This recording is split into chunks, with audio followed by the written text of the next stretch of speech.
welcome Augustus Watkins to Back to the City. Yeah. I'm really excited to have you on. Thank you very much for sharing your new record. There's a lot going on in the record, and I think it's timely, and I'm really excited to dive into it. Yeah, thanks. With It's you good to be here.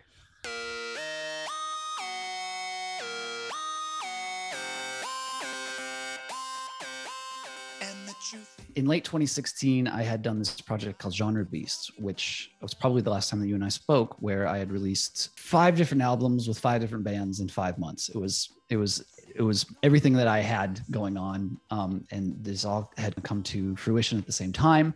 And so I had a residency at Gamut Gallery in Minneapolis, where I had 5 different CD releases in a row. That absolutely left me with no music. I'm pretty sure every note that I had written was spent at that point, and it was a really exciting kind of place to be. And at the same time, I was also leaving Minneapolis, and I really didn't know where I was going or where I was going to end up. I spent 6+ months in London, and then took off from there, and spent 3+ years, 3.5 years, basically living out of a suitcase in various parts of Europe, mostly focusing on Central and Eastern Europe, and landed for 1.5 years in Prague before coming back in early 2020 to America. So during that time, I was completely disconnected. I had left my entire life. I'd left the work I was doing. I'd left all my friends, my family, and was just off on a brand new adventure. I at the same time, I picked up a brand new instrument, the ukulele. I found that it was really fun to play, and it fosters a lot of creativity. So amidst of all those moves and all that running around, I managed to write a handful of these songs and conclude that here in 2020. And I have never, ever, ever been so ignorant in my life. At the heart of this song, there are 2 lines. I have never, ever, ever been as ignorant in my life. Mm-hmm. And I have never, ever, ever felt so sure about anything. This is very Socratic, of course, knowing that one doesn't know. Yeah. What is the significance in general for this collection of songs of these moments where one knows that one does not know? Yeah. Yeah. I remember hearing from a very wise and well-educated friend, as I was starting to kind of understand, get my head around feminism, and just some advice from him, which was one of the ways that you do this is you listen in women's spaces and then speak up in men's spaces. When you're an ally of any kind, it's incumbent upon you to just constantly examine yourself and do the work. And 2, as you're navigating a new culture that you've never lived in, and they have some deep histories and, again, their own deep prejudices.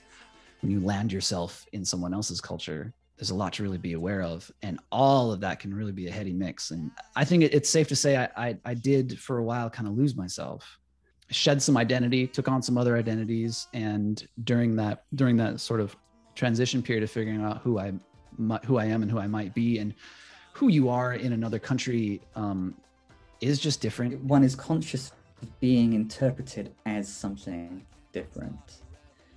So that's it. And one is responding to being interpreted in a specific way.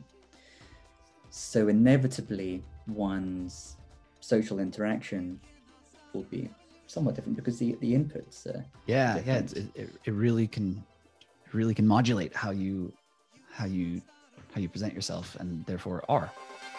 With the thing in your hand, it's gonna take a raised fist, man.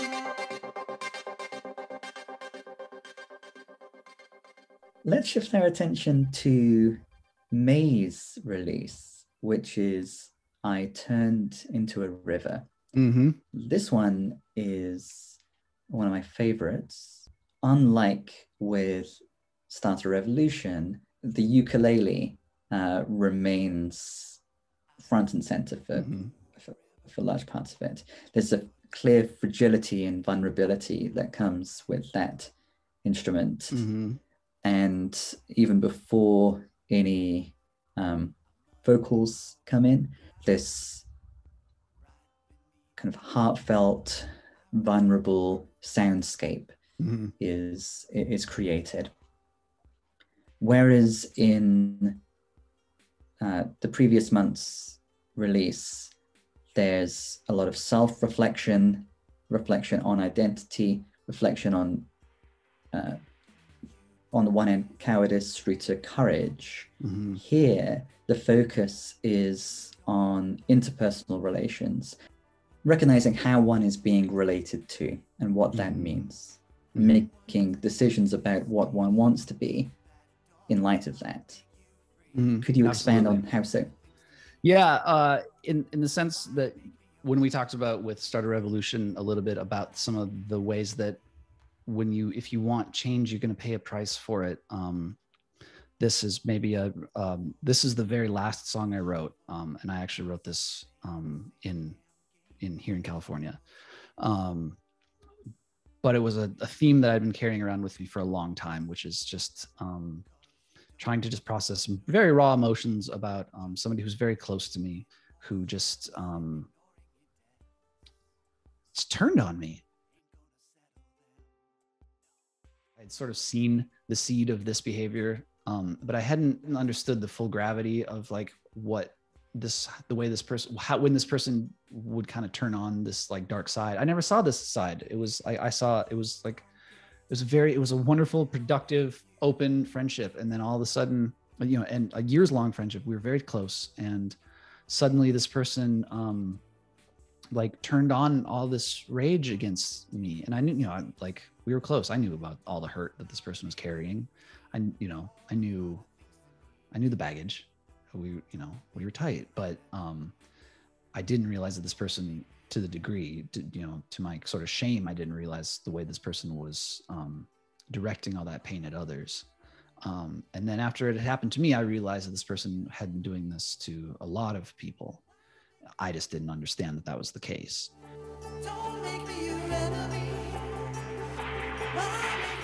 Anybody who's ever been on the wrong end of the stick in that relation, in that dynamic, it hurts to get out of that. It hurts to experience that, and then it's tough to get out of that. And in some ways, you can identify with your position as the victim, and so you have to do a lot of work to extricate yourself from that and to realize maybe you don't deserve that.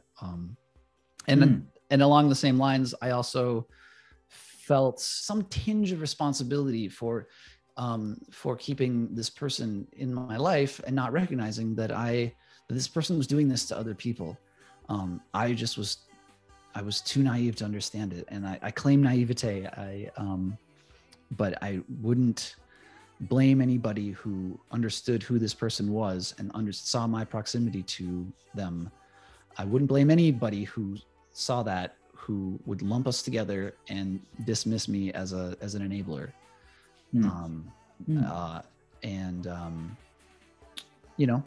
One lives with that.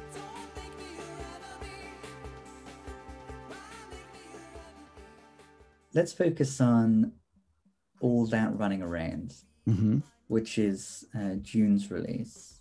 Thank you for sharing the artist statements on each of these songs with me. The statement that relates to All That Running Around is the longest one, and it refers to your observation as an outsider of a group of men singing. Yeah. One day I hear a group of men singing a group of jaunty songs with rather complex and haunting harmonies. Could you expand a little bit on the relationship between that experience and this song? So we were in Andalusia, which is the southern part of Spain, in a very rural town. Sitting in this house on the hill, and down below, you could hear the sounds of this bustling little town. One day, I heard, as I said, these just beautiful, haunting, jaunty, complex songs, and I sat out on our garden and just listened. It was otherworldly. It was like unlike anything I'd ever heard before. I came to find out these are a bunch of traditional songs that the men sing every year as part of a spring festival. And one of the guys he was telling me all about it. He couldn't wait for me to see it, but we were going to be gone. We were only there for 3 months. And so this was months and months and months away for us. And they were already practicing, which was amazing. They sounded so good. They were so cool. I did record them and I emailed them some recordings. I took a microphone down and recorded them. And I didn't like sample them or anything. I don't know if I would feel how I'd feel about that, but I knew I had to have some kind of record of this for my own library. They were amazing. And they were so excited to share it with me, but I was going to be gone. And so it was beautiful, but it was bittersweet as well. That music calls you out of yourself and perhaps facilitates a possible expansion of identity. Mm-hmm. I feel like music in general is one of the things that can be a catalyst for breaking out of an identity that no longer serves us. There's something about the wonder and the awe of music, especially music from a different culture that you're encountering. Could you reflect on the transition from that moment of encountering this alien music to actively creating this song, which is jaunty? I feel like there is a jaunty element to this song, and there is a complexity to it as well. So it has some of the same qualities. Yeah. Perhaps we could begin our discussion of this song by kind of honoring the way in which that experience of hearing that music allowed a shifting in kind of sonic identity. Absolutely. I mean, so we were in the home of flamenco and got to witness an incredible tournament, like a flamenco tournament, the Super Bowl of flamenco. I mean, because this is the home of flamenco. This is where it was invented, and this was like their local flamenco. So these were like true, like local artisans of the local music. The rhythms that were all around me at this point were so unique. You know, the hand claps, all those other stuff, and the stomping, and there was a lot of is it reggaeton beat that doom get doom get doom get doom get. A lot of the music that was coming out of like people's cars and people's houses was that, which is like not a rhythm coming out of a lot of like car stereos, say in Minneapolis. And so I was really, really spun about musically, and which is what a great place to be. So July's release is Lies on Your Lips. This is another one of my favorite tracks on the record. I really like the way in which it, for me at least, raises questions about truth and embodiment. The Lies on Your Lips lyric in the chorus is, you've got lies on your lips, but there's truth in the dips of your outstretched fingers. Yeah. So the body isn't lying. Right. What's going on with that particular lyric? To me, this is when people show you who they are, believe them the first time. Maya Angelou, kind of famous line of hers. This is, to me, that was a profound thing when somebody repeated that to me when I first read that or heard that, encountered that. Oftentimes you can learn about what their intentions are, or how they think of themselves, or what their attitudes are by what they say. But who we really are is what we do. And so someone can say they love you, but if you don't do loving things, then you don't love me. That's bullshit. That's really central to this idea that someone can say like, oh, we're family, or we're friends, or our relationship is such that this is really a song about the rejection of what a family dynamic or a relationship dynamic ought to be, and instead is an embrace of what is. This is something I'm really working on a lot, is like a lot of disappointment in my life comes from when there's a gap between what I perceive to be and what I perceive to be possible. You know, and in that gap can be all these emotions: suspicion or regret or disappointment or anger or frustration or joy, even if it's like, oh, this could have been so much worse. And so you know, gratitude. And so I'm really working on recognizing, and this song is a reflection of that, making sure that personally that I'm looking at what is, and not getting caught up on what potential is, even though that can be important. It's good to dream. It's good to imagine. It's good to be suspicious in certain cases. But we are here now. This is what is, and really, you know, focusing on this attitude and this place in my life. And don't let someone distract you with what could be, when they will show you what they're about. And allowing what will be to emerge from within what is, because that is the only way in which. Indeed. Yeah. There's a compelling parallel between this lyric about the lips and the dips and the fingers and this song, and a lyric which I'm going to pluck from an unnamed song which will be released in September. To everyone who's seen me around town, I've told more lies with my eyes than with my mouth. So we have the same thing in September's release as well. I don't think you see me as I am. I can own it, man. I'm as phony as anybody sometimes. I mean, I try to be real. I try to be authentic, but everybody's got a mask or 2 or 6 or 12. And whether they call it code shifting or being a phony or what have you. I'm working on that. I'm trying to be grounded in reality as much as I can.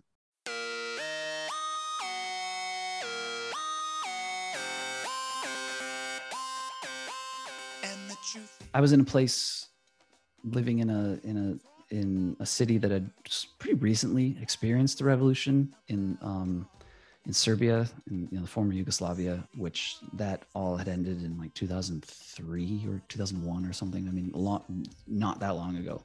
People our age have seen some pretty crazy things. You're in their space, and so it's very gauche to ask them about it, but sometimes they'll volunteer. And so the little bits of things that I heard, shocking what it is that a revolution, what it really means to live in the capital city of a country that's experiencing revolution. There are bombed out buildings that you just walk past. Still, one of the things that really strikes me about this song is the evolution from "you cannot start a revolution" in the first verse to "he, your father, did not start a revolution." And then by the end, "I cannot start a revolution." Mm-hmm. Could you begin by reflecting on the significance of those kind of shifting pronouns and use that as a way to start grappling with the question of what this song is communicating about the conditions under which a revolution might or might not occur? I tend to write a lot with this sort of like unnamed second person. It's kind of it's a device that I use. And so "you cannot start a revolution" probably use a general like, one cannot start a revolution. To take, was it Gavril Princip all those years ago, who assassinated Archduke Franz Ferdinand, who started the war. I mean, he would have never known. He said as much. He had no idea what he was going to do. He didn't start a revolution, even though his actions changed everything for the first half of the 20th century. And he didn't do that, even though he did that. One person cannot intentionally. No, right. Yeah, you are subject to your surroundings, and in my opinion, and you are subject to your environment. What is so self-evident to us is so subjective.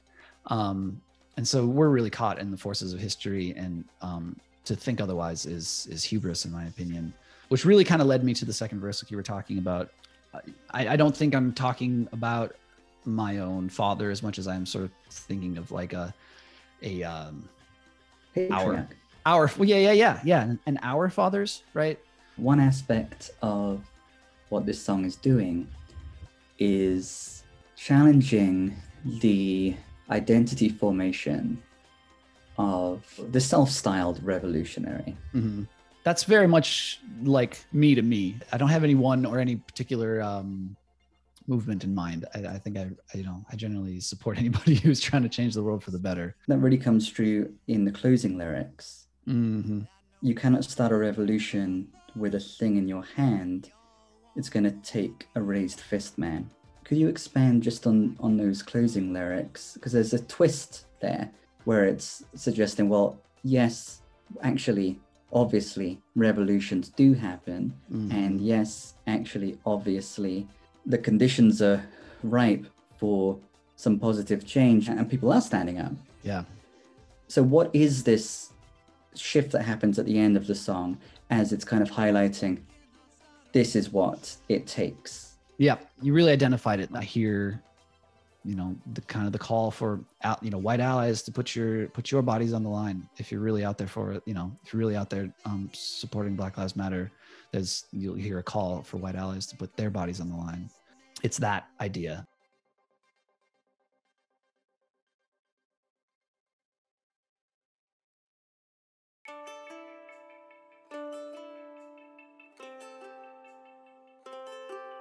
I turned into a river.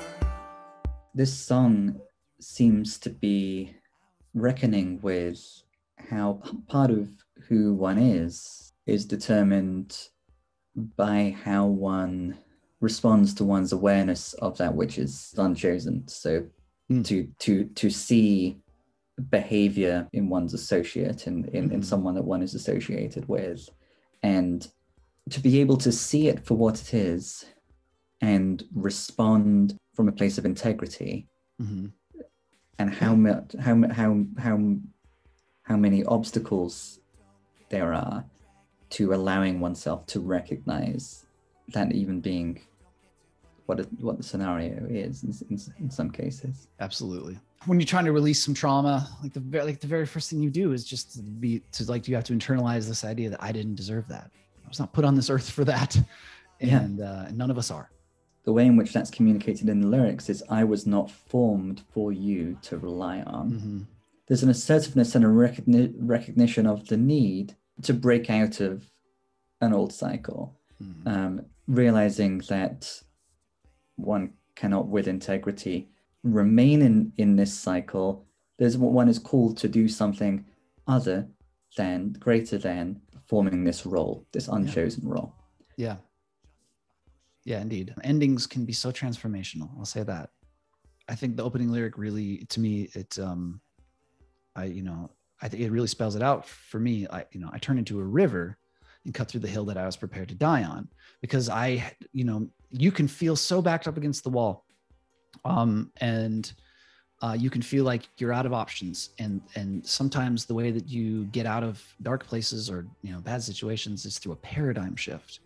And so I liked this idea of sort of an alchemical transformation from maybe a person dying on a hill to a river cutting through it. That was an intentional choice to think about a very extreme mode shift as the only way sometimes that you can affect the kind of change in your life that you need to. Something that really struck me about that opening lyric is that the story that the self is telling itself prior to this paradigm shift is, I'm prepared to die on this hill. That seems to be a story of confidence and assertion. And yet the song is the record of discovering greater self-assertion and greater integrity and greater courage through somehow letting that story go. Absolutely. Right out of the gate, this song begins, I used to think. And then there's this statement about an identity that has been moved beyond, and an identity that from this perspective that we've arrived at now is more evidently kind of a fictionalized self. Yeah. So before we have this greater confidence and fluidity and connection, we cast ourselves in a certain role. And for me, it's interesting that what we used to think is that being alone, to be out by myself, would make me stronger. Paradoxically, there's this sense of having become more self-assured by dropping the sense that one needs to prove oneself in isolation. Yep. Because when I started traveling with my partner, Kate, for instance, she's really good at navigating. She's really good at reading a map, and you can actually be stronger by splitting up duty. And I just didn't realize that. I didn't realize that how valuable a community could be towards reaching one's goals. I had no idea. It's a celebration of participation, of being a part. One is called to participate in a movement, and perhaps the desire to be the originator of something is an aspect of the patriarchal mindset. Yes, that this record, this collection of songs, is yearning to be beyond. Yeah, absolutely. I think a really important couplet at the end of this song is "Let's dispense with the myth that we live to exist." Could you end that couplet? Yeah, let's dispense with the myth that we live to exist, like a bone and a surgeon. There's nothing to mend, no wounds to attend. Yeah. Not trying to fix one another. Right. That's a real easy role to be in, where someone sees you as a helpless damsel in distress or something, and like, oh, this person, he can't make it on his own. She can't make it on her own. They need me. Let's dispense with that myth. We are not going to be, surgeon and patient anymore. We are not doing that. I've really enjoyed this particular encounter. Thank you for collaborating. And I'm excited to pick up where we're leaving off right now and turn to the remaining 4 songs in the follow-up interview, the follow-up BIJOU NOIR interview. Sounds great. I can't wait. I don't think you see me as I am.